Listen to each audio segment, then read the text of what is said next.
Case Study Samuel Pittman, 5th grade.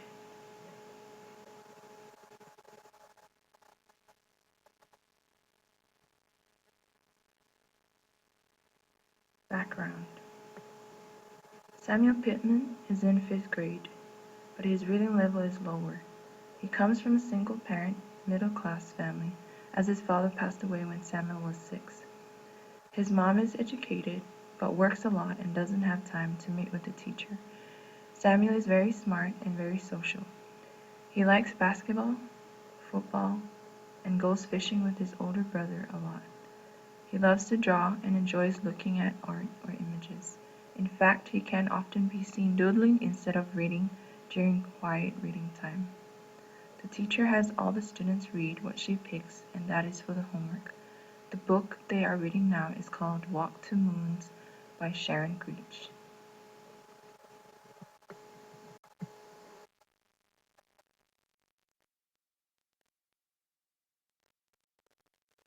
Goals. Mrs. Black's goal for all her students, especially the lower level readers like Samuel, is to help them get lots of practice reading. This will help them to attain Common Core Literacy Standard, which is CCSS-ELA Literacy RF 5.4. Read with sufficient accuracy and fluency to support comprehension. The more students can practice their reading, the greater their vocabulary and fluency become. Mrs. Black wants to help Samuel start reading more so that he can get this practice and hold these vital skills.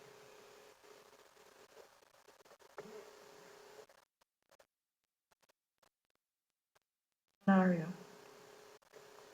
Mrs. Black had assigned the students to read one chapter of Walk to Moons as homework the night before.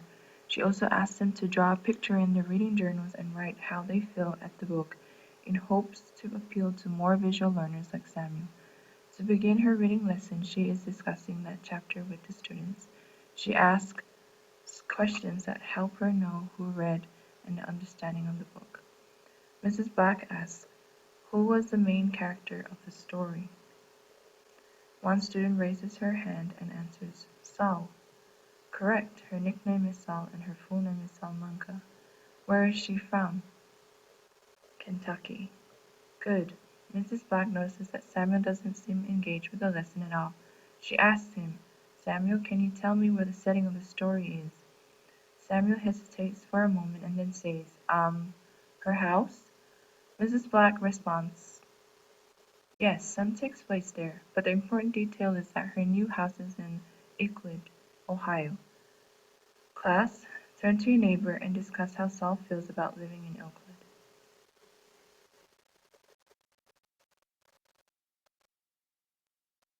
The students discuss, but Mrs. Black notices that Samuel is just listening to his partner, not talking. She asks the students to discuss what they think Phoebe's mother's story is, and what they think will happen in the book. Both of these times and in the full group discussion, she again watches Samuel to find that he is unusually non-participative. Many of the students seem excited and confused about what will happen in the book, but Samuel does not. Later, Mrs. Black checks the students' reading charts and journals. Samuel's chart is blank and his journal entry is incomplete. During free reading time, Samuel wants to read a book that is lower than 5th grade reading level but which has lots of beautiful pictures. Mrs. Black tells him that she wants him to read a book in the 5th grade reading level and suggests Number the Stars, Matilda, and Island of Blue Dolphins.